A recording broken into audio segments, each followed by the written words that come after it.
to the video.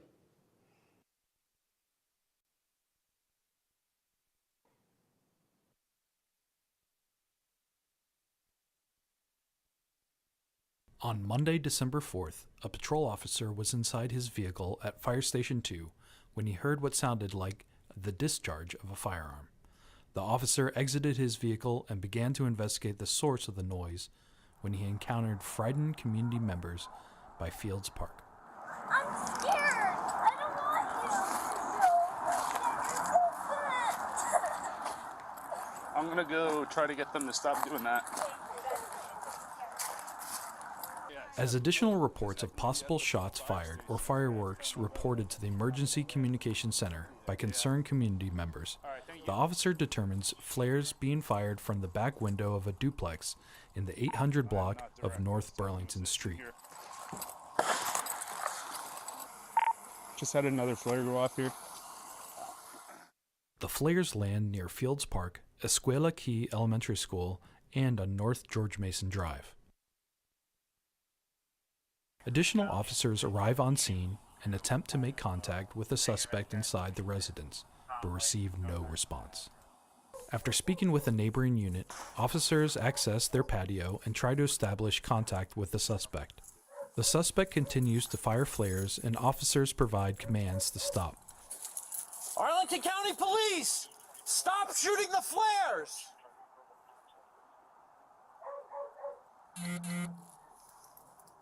Mr. Yu, can you hear me?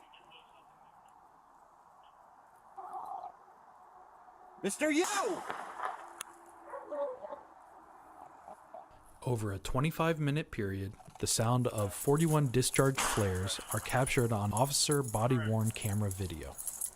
The final flare is fired at 5:09 p.m.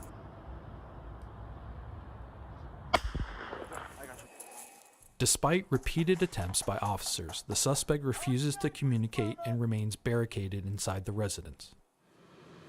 At 6 p.m., officers evacuate the neighboring unit in the duplex.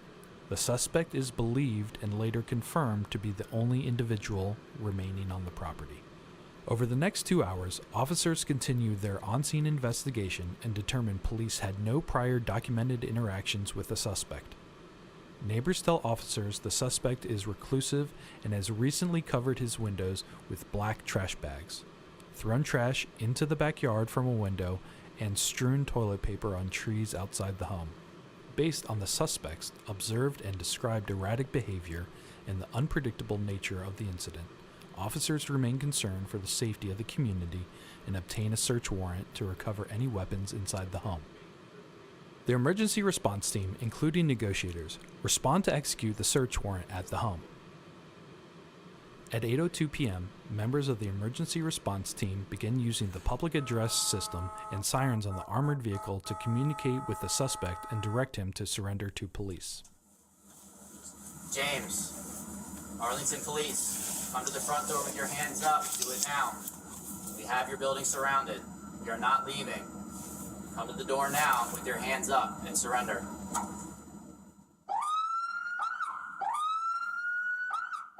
At 8:10 p.m., after receiving no response from the suspect, officers provide commands to move away from the door as they prepare to breach the entrance with the armored vehicle as an additional effort to establish communication with the suspect.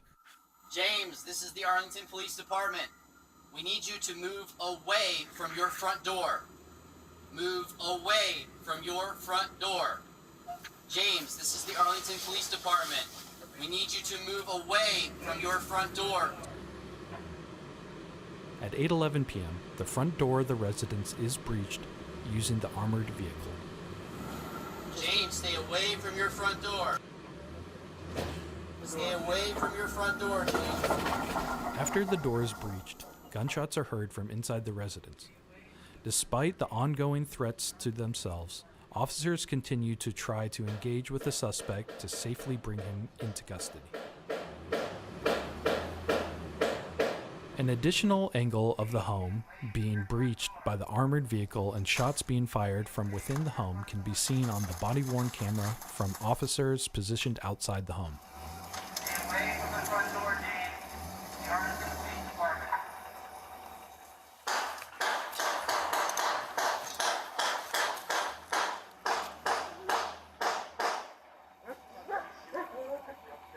As the suspect remains barricaded inside the home, officers deploy non-flammable, less lethal chemical munitions to the residence.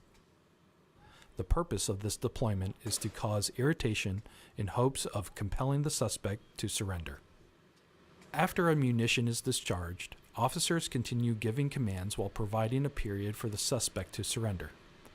During this time, officers can hear the suspect yelling inside the home, If I can't hear you from inside, I'm going to need you to come out slowly with your hands up. Arlington Police. Come out with your hands up. Nothing in your hands. It will not be hard. Do you understand? With the suspect refusing to surrender and no visual inside the home due to the windows being covered with the black trash bags, officers begin repositioning the armored vehicle to a window of the residence.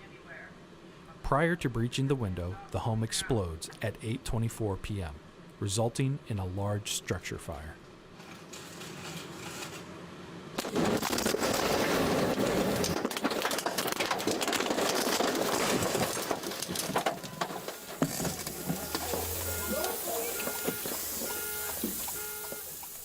An additional angle of the home explosion is captured on body-worn camera of officers positioned at the back of the home.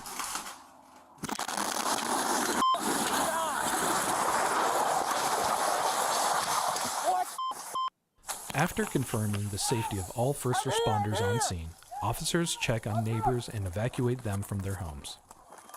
Police department! Police department! Police department! Police department! Come on out! I need you to get evacuated and move down the street, okay? On the morning of December 5th, after the fire at the home had been extinguished, human remains were recovered at the scene. The Office of the Chief Medical Examiner determined the remains were that of the homeowner, 56-year-old James Yu. His cause of death was determined to be thermal injuries and blunt force trauma. Items recovered from the scene include gasoline canisters, 2 shotguns, a firearm, 2 flare guns, shotgun magazines, loose shotgun rounds, fired and unfired flares. Fire investigators determined the explosion originated in the basement of the home, was intentionally caused by the suspect, and involved gasoline and a competent ignition source. The munitions used by police during this incident are verified not to be a competent ignition source for this event. The Arlington County Police and Fire Departments responded to this developing emergency incident with the safety and well-being of the Arlington community as our guiding priority. The collaborative on-scene response by officers assigned to the Patrol Section, Special Weapons and Tactics Team, and Crisis Negotiators Unit demonstrated to respond to critical incidents and involved a coordinated public safety response by the Arlington County Fire Department, Department of Public Safety, Communications and Emergency Management, Northern Virginia Critical Incident Response Team, the Bureau of Alcohol, Tobacco, Firearms, and Explosives, and the Federal Bureau of Investigation.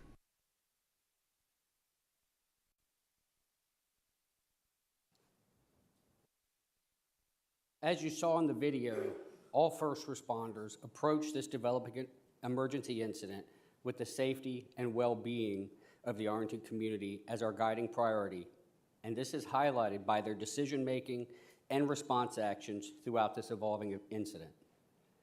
Throughout the incidents, responding patrol officers, members of our Crisis Negotiations Unit worked to gather intelligence on the occupant of the home in question, as well as exhausted all efforts to establish communications with the suspect.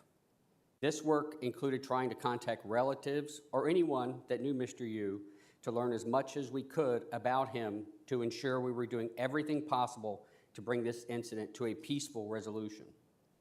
As you saw in the video, there were also repeated attempts on scene to contact and engage with Mr. Yu, all of which were unsuccessful.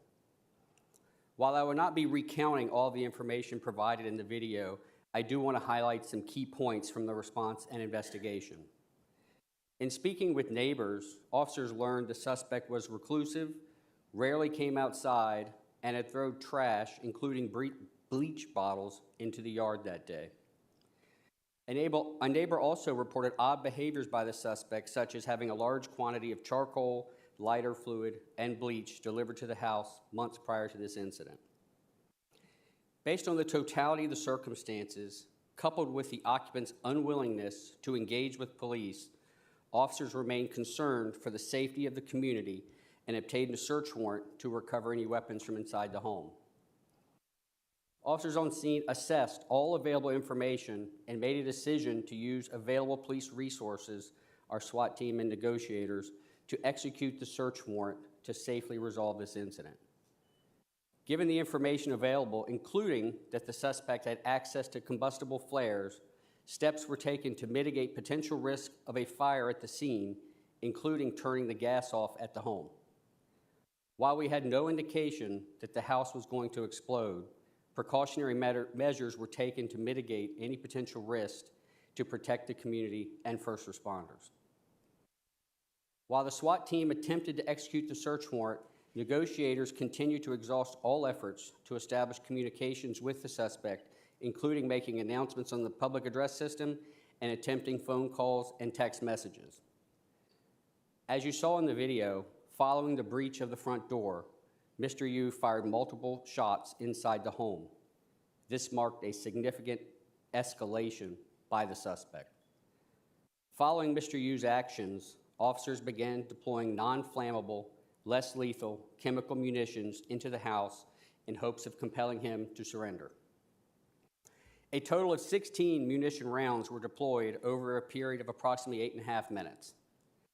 As SWAT members were deploying the munitions, there were pauses when the suspect sounded as though he was yelling back to officers. The last munition was deployed approximately 1 minute and 11 seconds prior to the explosion. The munitions deployed by officers were pepper spray and tear gas, so OC and CS, and both were dispersed in powder or liquid form.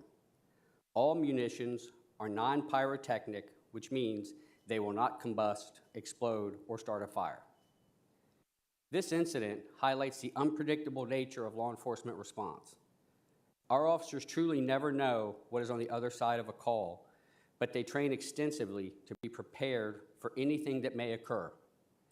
Throughout the 3 hours and 40 minutes of this incident leading up to the explosion, our officers worked collaboratively both internally and with our fire department partners, using all available resources to try and take the suspect into custody and bring this event to a safe conclusion. Their thoughtful, professional, and strategic response to mitigate as many risks to the community as possible was exemplary. I recognize how devastating this incident was for our community, particularly people who lived on or near North Burlington Street. I can assure you that it was equally devastating for police officers and members of the first responder community. I am appreciative of the support we have received from the community and our partner agencies.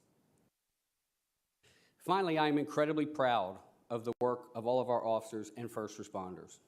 They worked hard to resolve this incident safely, mitigate as many potential risks as they could, and even after the explosion, showed deep care and concern for each other and the surrounding community, as they did not know what, if anything, may occur next. Their courage, diligence, professionalism, decision-making, restraint, and proactive risk mitigation strategies undoubtedly saved lives, and I am incredibly proud to wear the same uniform as them. Again, thank you for being here with us, and I'll now turn it over to our Fire Chief, Dave Povlitz. Thank you, Chief Penn. The partnership between Arlington County Public Safety agencies were essential during the response. Police and fire department units coordinated activities before the explosion to keep the occupants, residents, and all the first responders safe. Several fire department units were staged right around the corner for quick deployment and were in constant communications with Unified Command. We were ready to assist the police department's operations. After the house exploded, units responded to confine and extinguish the fire. About 15 fire units, along with over 60 firefighter personnel, quickly responded to the scene that night. Much of the structure collapsed into the first floor and basement. The exterior fire to the adjacent occupancies were quickly extinguished. Most of the fire in the exploded duplex was extinguished around 10:30 p.m. Washington Gas Company responded to shut off the damaged natural gas service. Medical units continually assessed all first responders for injuries. There were no medical transports to the hospital that night. Arlington County Fire Marshals, Bureau of Alcohol, Tobacco, and Fire Arson Explosive Task Force, and the CERT team processed and investigated the incident during the following 2 days. The cooperative effort between Arlington County Police Department and Federal Bureau of Investigations did not detect any active or ongoing threat to the community after the explosion. Several injured first responders were treated for injuries during the following weeks from this incident. I commend all responders who immediately cared for each other, quickly protected the community, and safely addressed the hazards after the explosion. We also feel and share the concern for the residents in the community impacted by this event. I'd like to introduce Resident Agent in Charge, Yanis Doropis from the Bureau of Alcohol, Tobacco, and Firearms. He will discuss the Joint Team's investigation and the cause and origin of the explosion and fire. Thank you.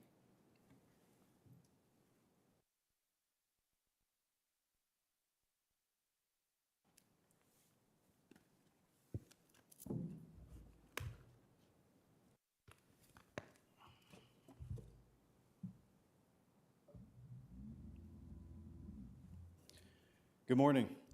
My name is Yanis Doropis, and I am the resident agent in charge for the ATF Washington Fields Division's Falls Church Field Office and the District of Columbia, Northern Virginia Arson and Explosives Task Force.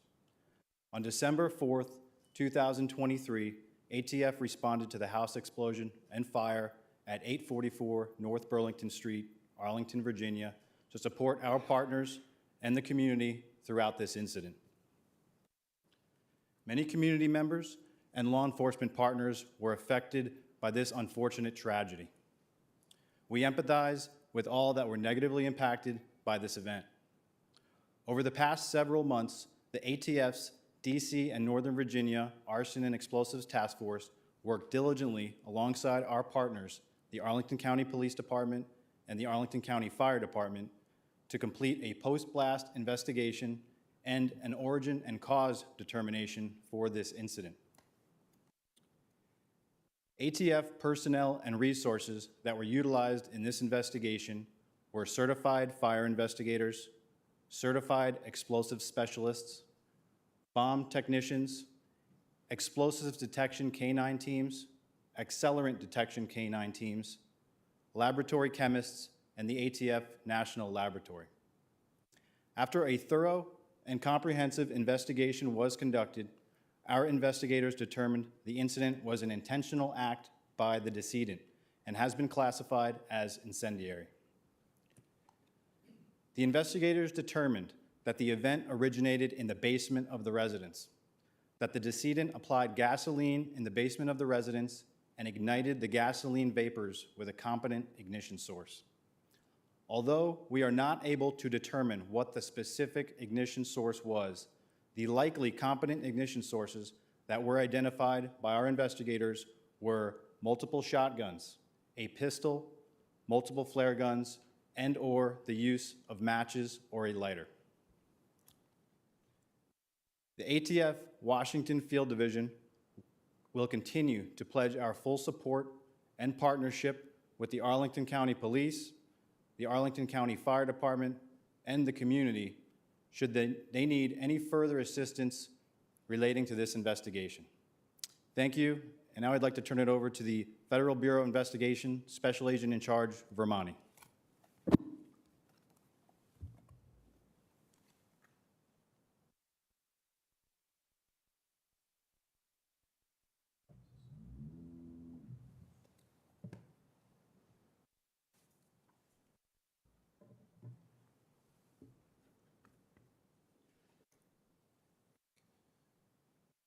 Good morning. I'm Sanjay Vermani, Special Agent in Charge of the FBI Washington Field Office's Counterterrorism Division.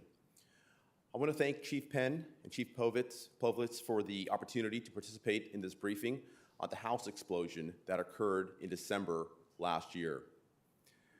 The FBI assisted and coordinated with Arlington County and our federal partners on the investigation into how this house explosion occurred and the individual who caused it. Through the investigation to date, we have determined that the occupant of the house, James Yu, acted alone. This was an isolated incident. There was no nexus to terrorism, and there is no continuing threat to this community. We also confirmed that Mr. Yu had previously communicated with the FBI via phone calls, online tips, and letters over the years. These communications were primarily complaints about alleged frauds that he believed were perpetrated against him. No FBI investigations were opened up based on these complaints. I want to thank our law enforcement and public safety partners for their collaboration on this investigation and our continuing joint efforts to keep our communities safe. Thank you. Okay, that concludes today's prepared remarks. We'll now take 5 minutes of questions.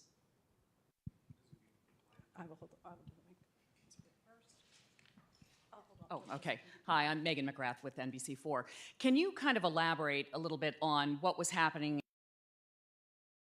piling of flammables and dangerous materials inside the house? You said that it sounded like things were being delivered to the home. How frequently were they being delivered? How much stuff was in the house? Kind of give that timeline. So I'll start, and anybody might want to add. I mean, the information that we had was from a neighbor, and it was exactly what I said, a large quantity of charcoal, some lighter fluid, bleach. You know, anything more specific than that we don't have from the information that we had at the time, and I don't know that there was anything discovered in the follow-up investigation to add to that. Anybody?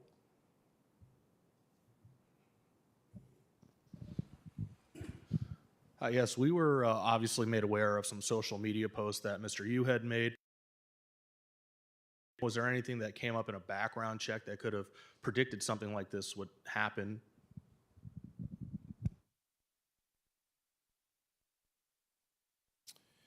So the FBI did not have any investigation on Mr. Yu.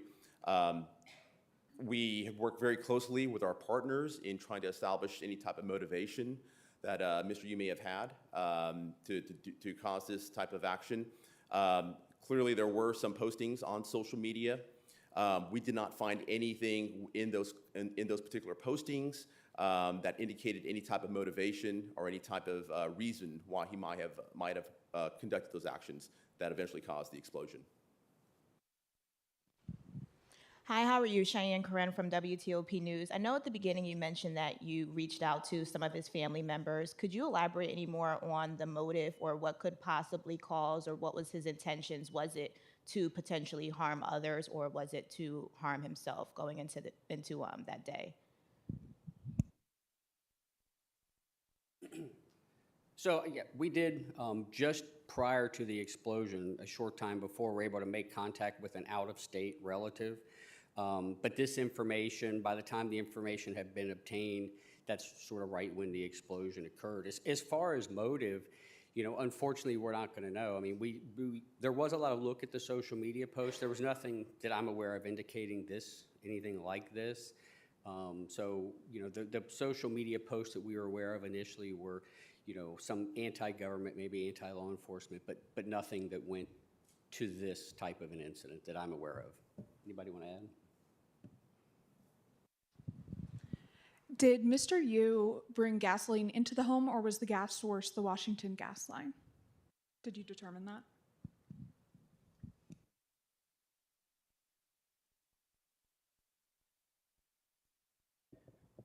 The gasoline that we believe was utilized and was the cause of the explosion was gasoline that was brought into the home. We located 3 gasoline containers, 2 at 5 gallons and 1 at 20 to 25 gallons. It was damaged so bad we couldn't tell the actual size, but it was a large quantity of actual gasoline.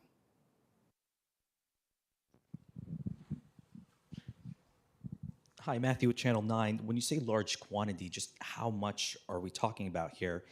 And were there any concerns about mental health issues regarding Mr. Yu in the past? It's hard to say exactly how much was in the house because of the destruction of the explosion, but based on the size of the cans, saying, well, if we say the maximum amount, we'd had a 25-gallon can and then 2.5, so 35 gallons of gas possibly in the home. And this will be our final question.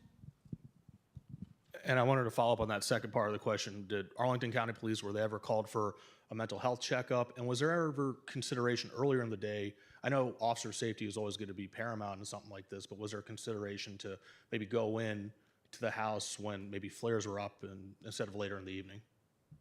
I didn't catch the last part. Was there consideration? Sorry, Ashley, can you? Yeah, just consideration to maybe go into the house, maybe reach a little earlier, maybe during the time flares were going up in the area. Okay, so the whole process was to de-escalate and try to gain compliance and make sure that we had the appropriate information, the appropriate personnel before we took action. And there was an extensive amount of work done to make sure that we were covering all those bases and being as deliberate and slow and methodical to de-escalate, to bring this to a safe resolution. So much work was done in that. As far as breaching earlier, I think that the timeline, it was 3 hours and 40 minutes, but there was a lot that occurred from start to finish, and we had to bring in specialized personnel. So, it's a fine balance. You don't want to go too quick, you don't want to go too slow, but I think that our timeline was such that all the officers involved did an exceptional job of gathering everything we had, so we were making the best decision at the time that we could. And the escalation really came from, the flares were obviously a concern for the entire well-being of the community, and then there's gunfire and sort of escalated that. So the police department had no documented incidents with Mr. Yu. We had 2 noise type complaints, but that was it. Sorry about the shots that were fired, whether they were fired ever at the officers involved, or do you believe that the shots that were fired inside the home was an attack on the gasoline? There's no way for me to know the second part of your question. As far as were the shots being fired at our officers, none of our staff at the time had any specific evidence that they felt like it was being fired at them, but it's still an unknown. I mean, it's clear there was a lot of gunfire, but there was no specific information that somebody felt like a shot was coming at them, but there's still a lot of unknown there. Okay. This concludes today's press conference. We want to extend our appreciation to our distinguished county board, county manager, our county leadership, and our federal law enforcement partners for joining us today.